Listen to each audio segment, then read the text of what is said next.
Hello, today I'm here with a more extended version of a shorts that I uploaded a couple of months back. And many of you had requested for a more detailed real-time video of this painting. I'm sorry that it took this long because I had been quite busy with workshops and classes, and I lost my voice in between and I didn't want to sound really bad here, so which is why it took me this long to upload this video. So I started off with a sketch where you can see I have used a ruler, especially for areas where I needed a rather straight line, and I knew that a ruler could just fix the problem easily. And I do feel that it's not wrong in using a ruler if you would like more accurate lines in your painting.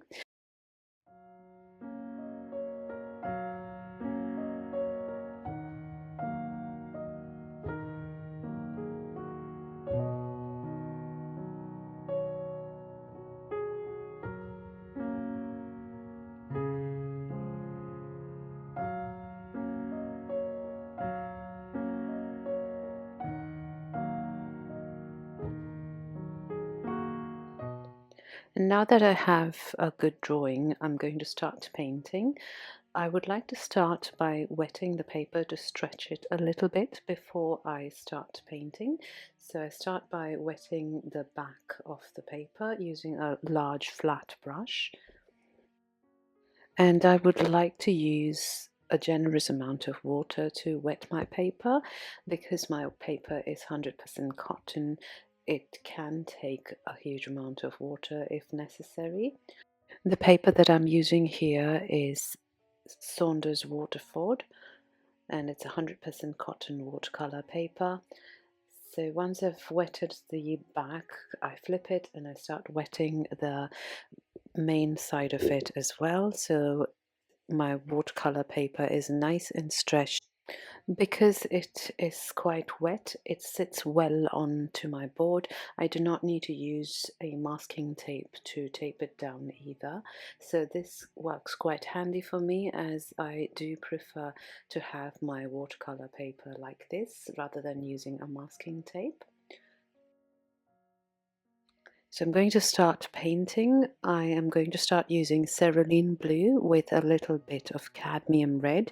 It gives me a very deep blue, so I only have a tiny bit of cadmium red to give me a very deep blue, and this also is more of a cooler blue, which means it can recede into the background. Another reason why I used this blue is because I do feel that it creates more of a winter shadow rather than a warm summer shadow, and because I was painting this during the winter season, I wanted to experiment with the different colors that could show winter shadows. So I'm going to go around all the shadow areas that I can see that in the reference picture, and I can vary the amount of red that I introduced into the blue just to increase the depth of the shadows.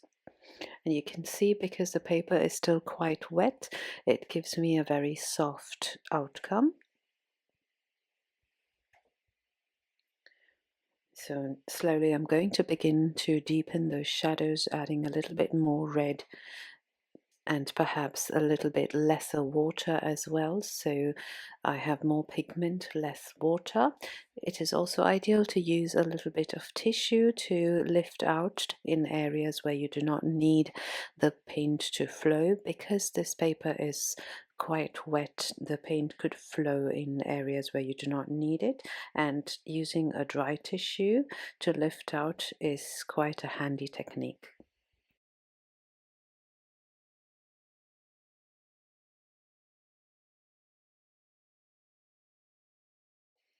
As I'm moving into the shadows of the foliage in front, I'm going to use some ultramarine blue, which is a warmer blue and a bit more deeper. And I'm going to use the mixture of ultramarine blue and cadmium red again to do the shadows in the foreground you can see the stark difference between the blues here. The other blue is more receding into the background, and this blue is standing out. It's more warm, it's out there. I'm going to use the same color to add a little bit of shadow at the door and also to the foliage on the left as well.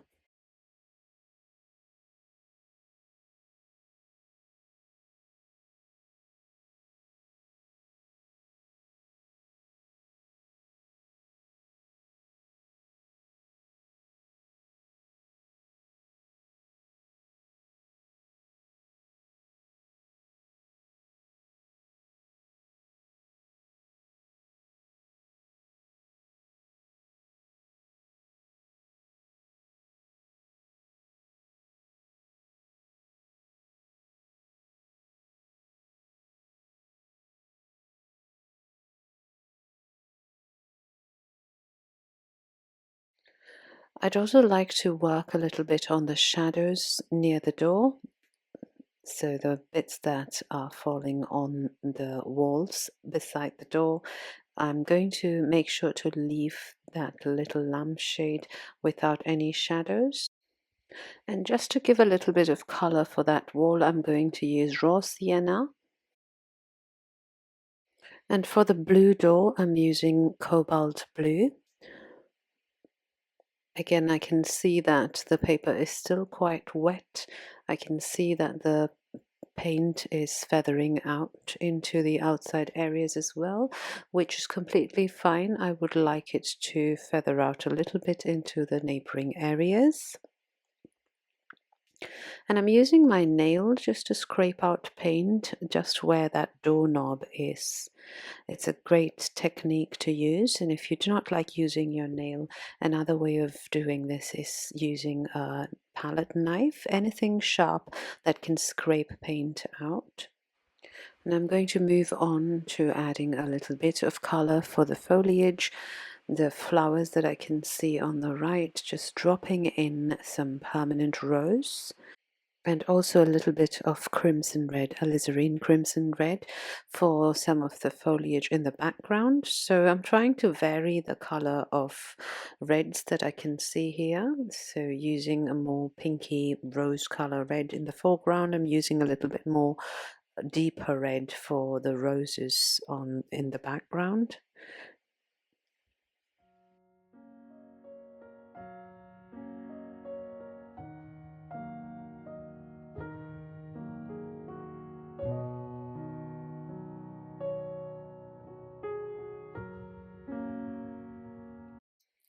Now for the foliage on the right side, I'm going to use olive green with a touch of red. That touch of red always helps the green to mute down slightly so it's not too bright. And especially with so many colors going on, I would prefer my green to be a little bit more muted compared to a bright one. And for deeper greens, I can also mix in a little bit of ultramarine blue to make it deeper.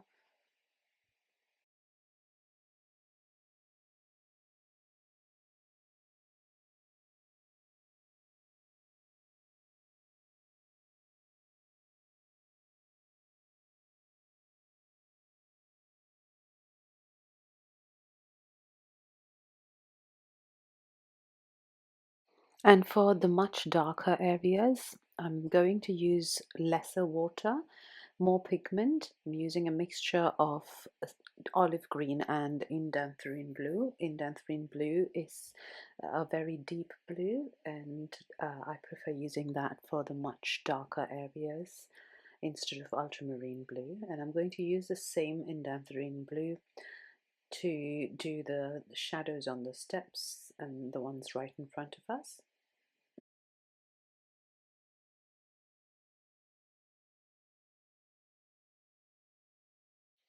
Once layer one is done, I leave it to completely dry, and now it's ready to paint on with the next layer or the extra details or shadows that I am left to do in this painting. So I'm mixing up burnt sienna and ultramarine blue to get a very nice deep shadow grey. And I can vary the amount of burnt sienna and ultramarine blue depending on what sort of shadows I like, or do I need a deep brown or do I need a deep grey shadow. So right now I'm mixing up a neutral grey shadow using these two colors. And I'm going to define the details on the wall or the pillar to the right side. And I'm using a smaller brush here just for the finer details. And I'm going to use the same mixture for the deep shadow between the pillar and the wall. Again, making sure that I do not paint over the lampshade in front. So just concentrating on all those shadows and the deeper shadows really.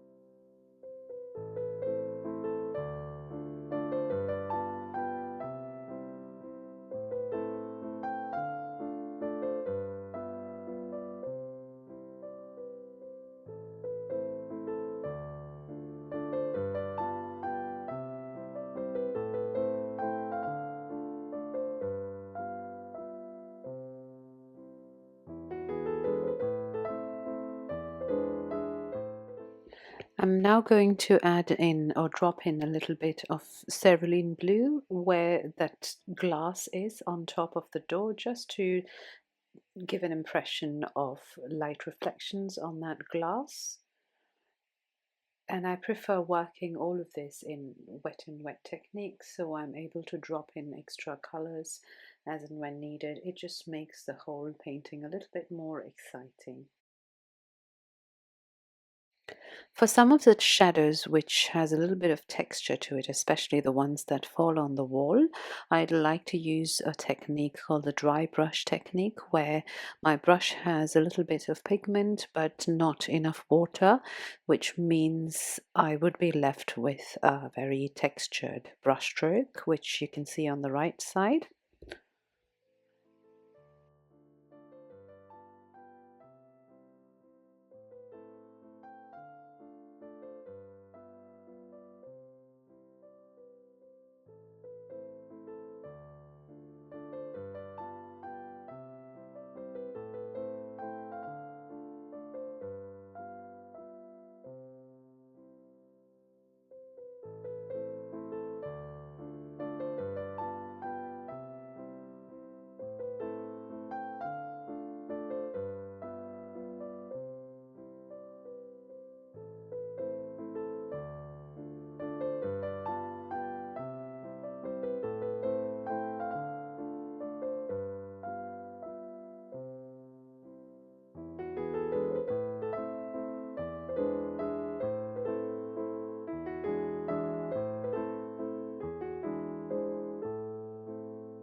And for some details of the foliage, I'd like to use a smaller brush, and I'm going to stipple lazily on the paper, just little dots, dashes, moving my brush around on the paper, just creating this sort of texture that gives an impression of foliage. As well as that, I'd like to use my fingers to smudge paint around, creating that sort of easy texture using my fingers. I can also use my fingernails or even a palette knife to lift out and create texture in the foliage.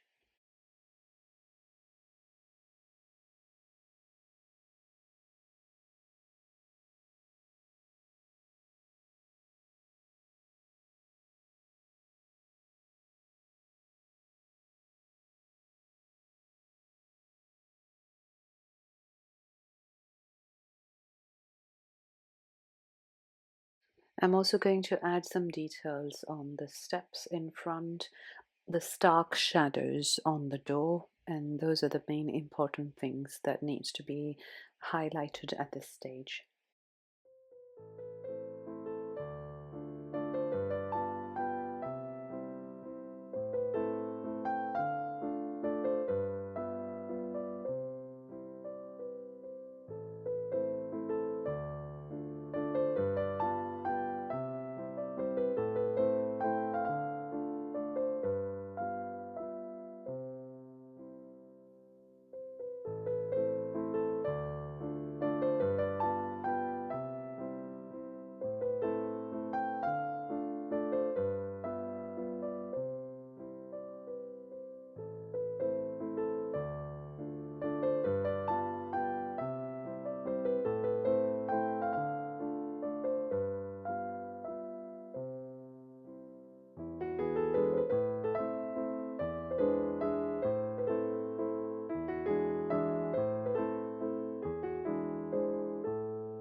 And to finish off, I'd like to add the foliage on the left and the planters, making sure to leave a lot of highlights. As I can see, there's a stark sunlight on those planters in the front, and also a little bit of details on the door, and I'm done with the painting.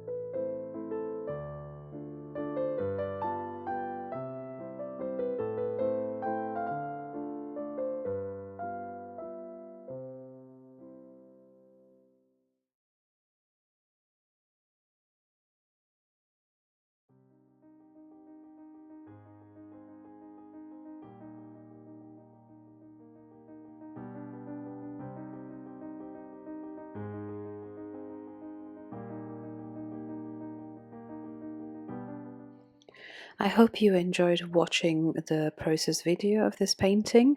It was quite a challenging painting for me personally, especially because I haven't done anything with so many details and so many shadows in a very long time, and I think I would have probably lost touch, but it was a huge learning curve for me, and I know what all changes I would need to make in my next painting.